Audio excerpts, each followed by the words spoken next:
د افغانستان د بهرنیو چارو وزیر حنیف اتمر ایران ته تللی. دا چې هلته به څه کوي په دې ویډیو کې به یې تاسو ته روښانه کړو. تاسو هم زموږ چینل ضرور سبسکرایب کړئ.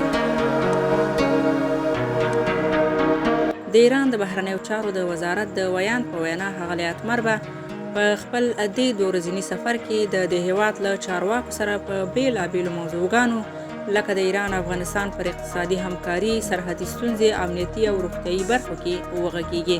ښاغلی اتمر وروسته له هغه ایران ته سفر کوي چې د ایران په یزد کې د افغان کډوالو یوه موټر وروسته تر هغه اور واخیسته چې ایراني سرتیرو ډزې پرې وکړې او لږ تر لږه 3 کډوال پکې ووژل شول. دې پیښې پراخ غبرګونونه وپارول. بلخوا د افغانستان د بهرنیو چارو وزارت وړاندې د ایران د وسلوالو ځواکونو د قضایي سازمان د مشر هغه څرګندونې له تمې لرې بللې چې وایي د ایران سرحدي ځواکونه هرې رود کې د افغانانو پر مرګ کې هیڅ دخالت نه لري. دا تللی پلاوی دنده لري چې په ایران کې له افغان کډوالو سره شوې پیښه وڅېړي.